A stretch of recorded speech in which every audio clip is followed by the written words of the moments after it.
राधे राधे दोस्तों, स्वागत है आप सबका हमारे यूट्यूब चैनल आज के ज्ञान में। कार्तिक मास का 19वां अध्याय प्रारंभ करने वाले हैं, तो वीडियो में लास्ट तक बने रहे। अगर आप सबने हमारा चैनल सब्सक्राइब नहीं किया तो चैनल सब्सक्राइब कर ले। कथा प्रारंभ करते हैं। श्री विष्णु मम हर्तमय प्रण करने वाले नाथ, लिखो कार्तिक मास का रखे शीश पर हाथ। राजा पृथु ने पूछा, हे नारद जी, आप ये कहो कि भगवान विष्णु ने वहाँ जाकर क्या किया?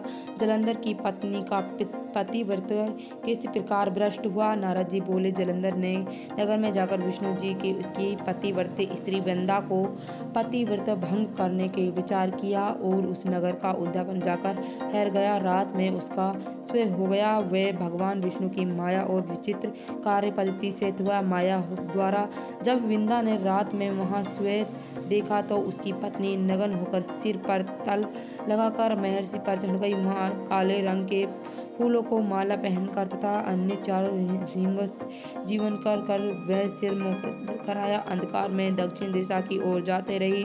उस नगर को अपना सात समुद्र में डुबाया इत्यादि सभी को श्वेत देखते हुए तत्काल ही वे श्वेत का विचार करने लगी। ऐसे में सूर्य देव को उदय होते ही देखा कि सूर्य देव में एक छेद दिखाई दिया। वह छेद क्रांतिहीन था। ऐसे में उसकी अंधश्रद्धा हो गई और भयभीत होते रोती रही। लज्जा टरी और भूमि की शांति प्राप्त नहीं हुई। फिर भी वे दोनों सखियों के साथ उपासना में होकर और शांति नहीं मिलने पर फिर वे जंगलों में निकल गई। उसने शेर के सामने दो भयानक राक्षसों को देखा जिसे वे भयभीत हो गई और भागने लगी। वहां क्षण में ही समस्या से आकर शांत मौन तपस्विनी वहां आ गई। भयभीत वृंदा उसके गले में अपने हाथ डालकर रक्षा की याचना करने लगी। मुनि ने अपनी एक और से राक्षसों को भगा दिया। वृंदा को आश्चर्य हुआ कि भयभीत से मुक्त हो गई।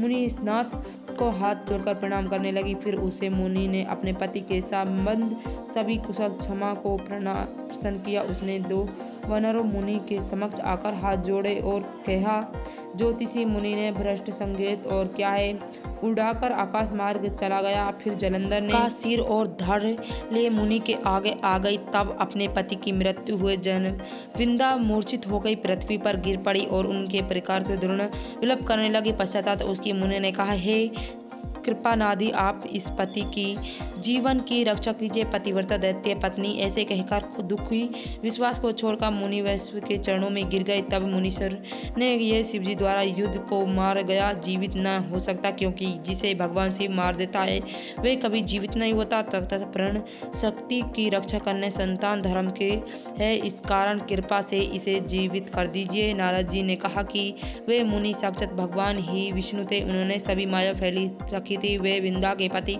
को जीवित कर अंतर्ध्यान हो गए।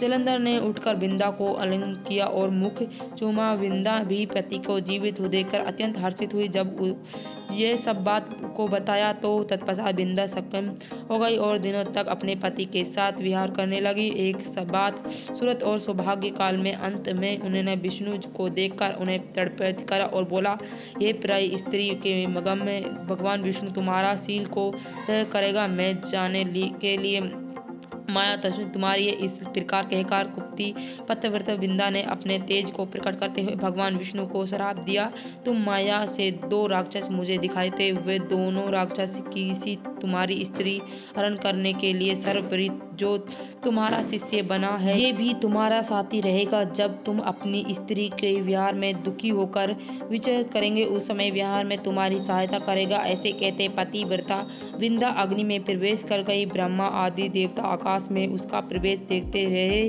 वृंदा के शरीर का तेज पार्वती के समान शरीर में चला गया। पतिव्रता के प्रभाव से वृंदा ने मुक्ति प्राप्त की। तो ये अध्याय यहीं समाप्त होता है। ये कार्तिक मास का 19वां अध्याय था। अगला अध्याय अगली वीडियो में। वीडियो अच्छी लगे तो वीडियो को लाइक शेयर करना, कमेंट में भगवान विष्णु और माता लक्ष्मी जरूर लिखना।